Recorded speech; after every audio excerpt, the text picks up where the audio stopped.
Today's topic has no clear winner. Is that okay?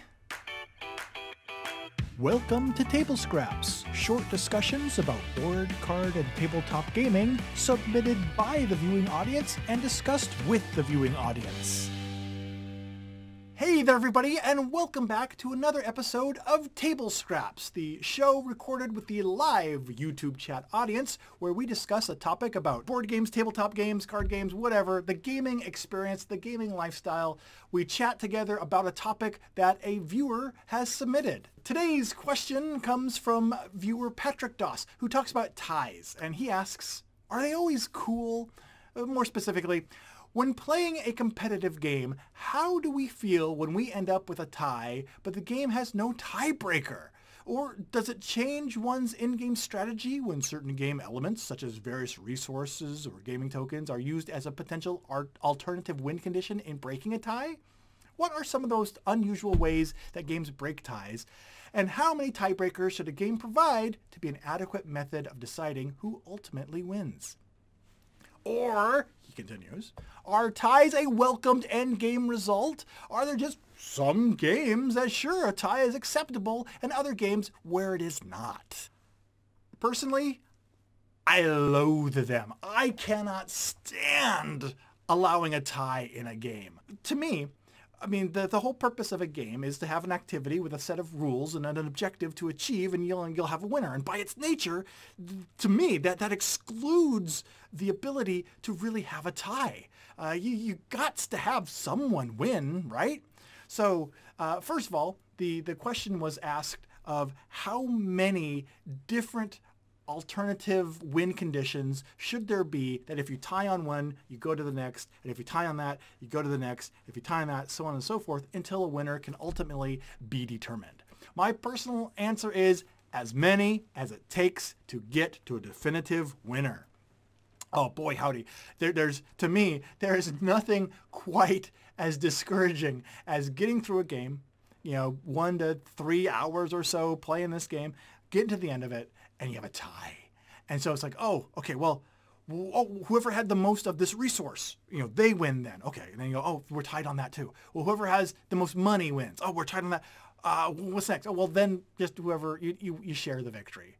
But we put in all of this work into it, all this cunning strategy and planning and execution of our plans. And then we went and we had all these secondary resources, and you're telling me after all of those things, we still have to share the victory? Ah, que lástima. The other part of the question was that do you think that it changes the way that you play or whatever when you know that a certain resource might be a secondary win condition to break ties?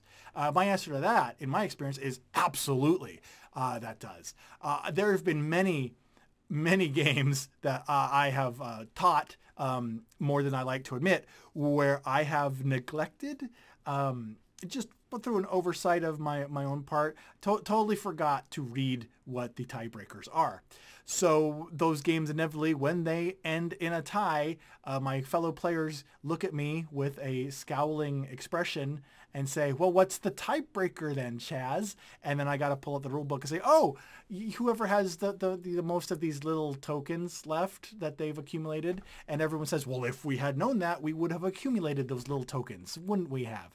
And so I've learned to, when introducing a game to someone, always make sure that before you start playing to mention what the tiebreakers are, because yes, that will definitely change the way that players play the game. And I think that's for the best because it's just more information that they'll have at their disposal.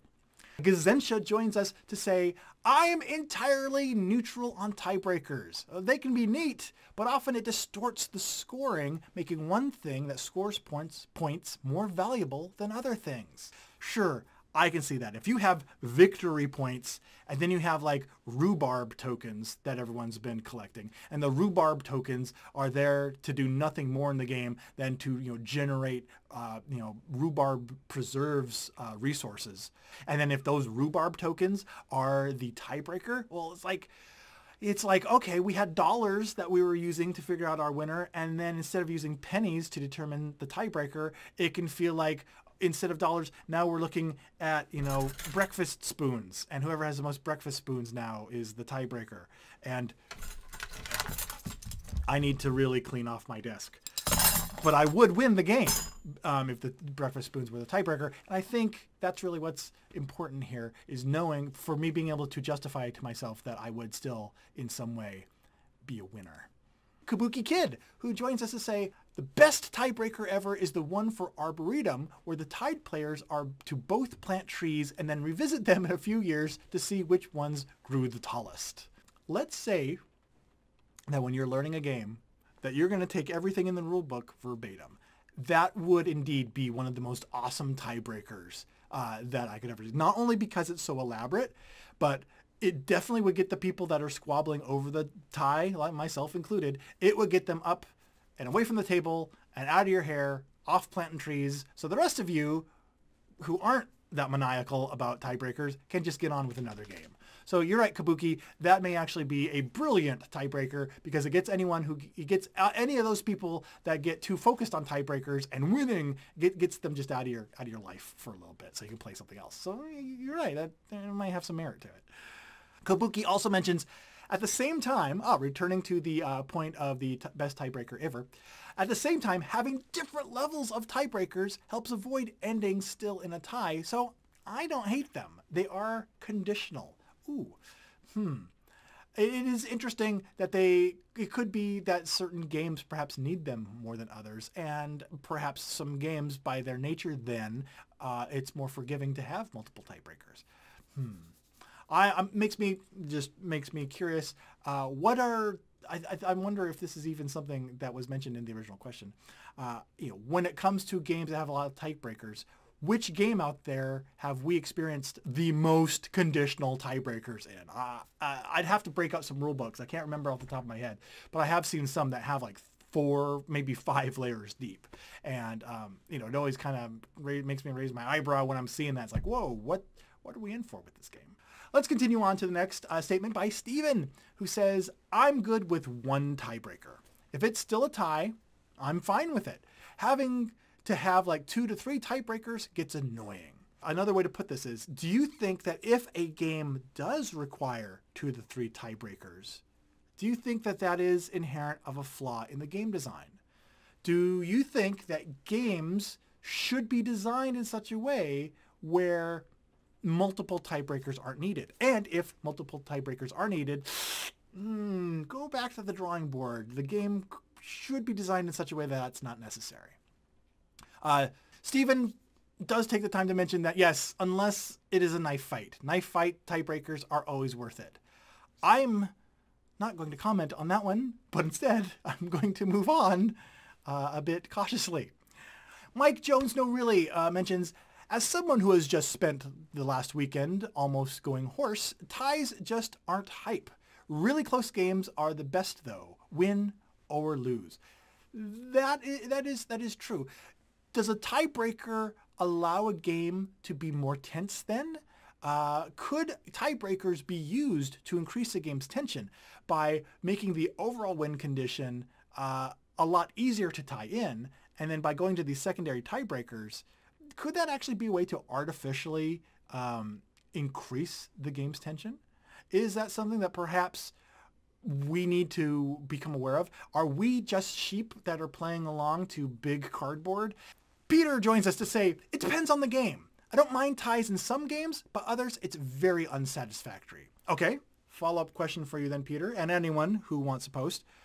Is there a certain genre or, mechanism of, type of game that it is? Like card games versus co-ops, or, a tie in a co-op game, I would think, would be absolutely terrible. If it comes down to your team versus the game and you can't determine between you and the game which one won, I couldn't see that even happening. But other games, might be a little more acceptable. So is it kind of genre by genre? And if so, which genres are the ones that it's more or less acceptable to have a tie-in? Kabuki also says, the worst is when you are a turn away from the end and the teacher springs on everyone. Oh, by the way, the most cards in your hand are the tiebreaker. I should have mentioned that. What? My apologies to you. I embellished on that a little bit. You could have told us sooner. As someone who has been in the position of the teacher in that scenario multiple times, yeah, I totally agree with you, Kabuki. That is the absolute worst. Again, when you're teaching a game, be sure to mention what the victory condition and the tiebreakers are before you start the game, because there's nothing worse than being halfway through and having to break out the old rule book to say, oh yeah, by the way, you should be collecting those rhubarb tokens. They're going to be important. All right, let's continue down to Gazencha, who mentions, for competitive games, it depends on the tournament structure. For a league, there should be ties, since that's a part of how you're measuring skill. For single elimination, tie breaks are required. Oh, well, there we go. There's a very good aspect of this. Yeah, the gaming environment. You know, if it's casual game, I could totally see, you know, who cares. But yeah, tournament level, of course. Yeah, you're going to, by the nature of the tournament, you're going to have a tiebreaker and some sort of elimination. You can't be saying, well, we're going to have these two people play a fourth game together because the first three all ended in ties. Sorry, everybody. Let's go get sandwiches because they don't sell sandwiches there. So no one's going to have anything to eat for lunch. So yeah, I totally agree with that. That's an aspect of this I hadn't thought of. It's the gaming environment too. Definitely makes that important. And any game then that you potentially would want to play in a tournament setting, you're going to want to make sure has some sort of tiebreaker, because again, we're all out of sandwiches. Peter mentions, anyone see the LSU TAM game, 7 overtimes? I think we'll see some new rules soon to avoid that in the future. Wow, 7 overtimes? Okay, well, this goes back to the previous question of do multiple tiebreakers just make a game more tense, more interesting, funner to watch and participate in? You know, 7 overtimes, you know, George Carlin, he talked about sports. He was like, when I watch sports, I want action. I want 12 overtimes and 1 million points on the board. So maybe those 7 overtimes and stuff, you know, can actually make the game more exciting to the spectator instead of being a hindrance. Unless you didn't get a sandwich and you're hoping the game gets over so you can go get one and you're just waiting for it to end, then I could definitely see a bunch of hangry people in the stands. Trevin's question, who says, when all else fails, ties go to the owner of the game.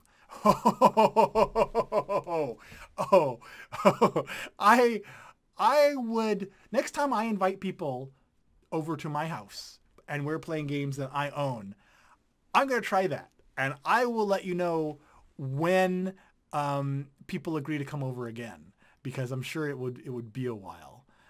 But that is an interesting take on it. Jeremy mentions, I like just one extra goal to meet. My favorite is Heart of Crown by Japanime Games. You get to 20 points, and if there's a tie, well, then just go to 30. And then if that ends in a tie, and then it ends in a tie if they are still tied. I got tongue-tied reading that answer about ties, but I see what you're saying there. I've seen some other games like that, which are kind of interesting. I think Blitz Bowl, you have to be a certain number of points ahead. So even if you reach the ending score, you still have to be winning by a certain amount or the game continues, which is kind of interesting. I think that is a really neat way to determine ties, except, you know, if you did, well, the example here that Jeremy gives, it could definitely still end in a tie if they tie at 30, which that's no good. And then if you did keep going, well, the game could go on potentially forever if the people kept tying. So as cool as an approach that is, I can see there being some fundamental flaws in it. So I'm wondering if anyone has experienced that and has experienced and come up with a even better twist on that, because I do love that twist, but it's a twist that I think needs a little bit of a tweak. So let's continue on with what Mike Jones has to say to follow up with this, saying that 50-50 solutions are like the clip-on. They always fail to feel right because they are so low in effort and they're just mindless. I'm wondering how difficult it actually is to come up with a tiebreaker when developing a game. You know, is it something that you got to come up with right when you are making the game, or is it something that more often is added on after the game has been fully developed and you're going through making just the rule book and determining, you know, what the tiebreakers are going to be? I would be curious to find out more about that, and maybe an upcoming convention or something something. I can ask some designers if I bump into them, or, with the approach that they take, because that would be interesting to see where in the process that comes into play. Kabuki Kid also says, breaking a tie with something like rock, paper, scissors is something I loathe. Why did we play the game if this is what truly decides the winner? It's like that election decided by a die roll. That is true. A tiebreaker in which the tie-breaking criteria is nothing to do with what you were just doing, the mechanisms in the game, and it's just something like rock, paper, scissors, or rolling a die, or whoever is tallest, or who owns the game. Yeah, those can be totally disappointing tiebreakers. Totally agree. Kazencha also mentions, I do wonder if there's a geographic divide on this topic, honestly. Most competitive sports in the US try to avoid ties. I can't think of in the UK that any that do that outside of elimination tournaments. That's a good point. I always think of hockey when I'm thinking of tiebreaker type things. Well, by that, I mean I never think of hockey, but I'm thinking of hockey right now because hockey can end in a tie. And hockey is a sport that is a lot more popular, in Canada and such. And soccer or football, again, correct me if I'm wrong, but is it possible for soccer to end in a tie? Part of me wants to say it is. And if so, wow, that is so... not anti-American, but so non-American perspective, from my point of view. Like I said, we want 1,000 overtimes and 1,000,000 points on the board. We want a winner.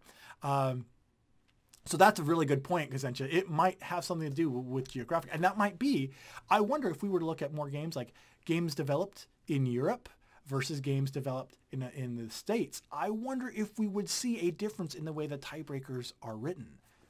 Very interesting point there. Let's continue on with a note from Jarb, who says, because I can compete and tie with someone, I will. I find it funny that people get worked up about that, but then I don't get to play sometimes. So there's an instance where the way that tiebreakers are instituted in the game perhaps can even affect someone's enjoyment or willingness to play that game, which is something I had not even thought of. Again, the tiebreakers to me always seem like an afterthought, but they might be something that can actually change the games that someone decides to play. Trevin also mentions, how do we feel about the Ted Alspach tiebreaker deck with a random tiebreaker used when all other ties fail? Ooh, good question. I think the tiebreaker deck thingy-mobopper is a pretty cool idea. However, in practical application, makes me feel like what Kabuki said about, well, we're just going to play rock, paper, scissors, or some random element's going to be introduced here. What's the point? So I'd be interested to hear what other people think about that.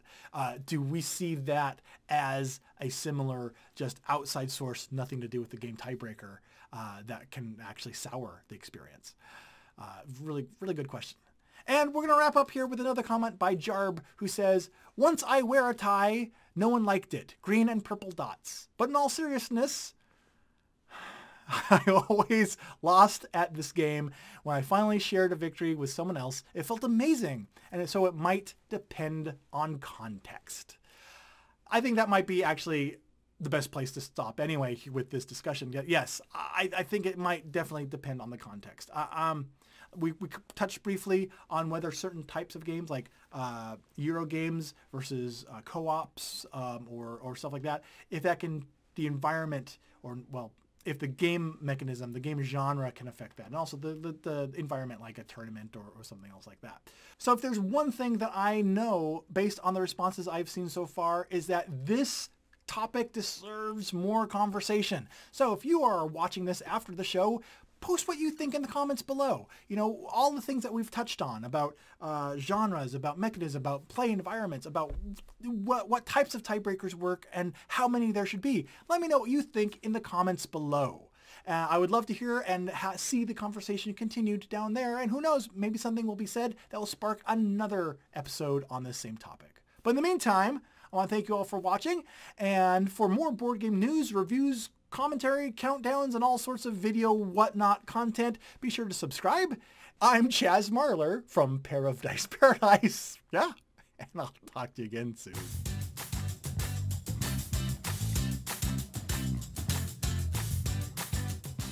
you know what?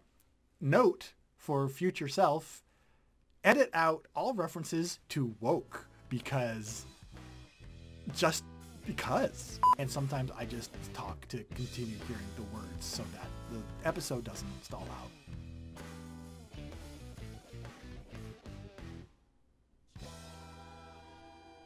Like that.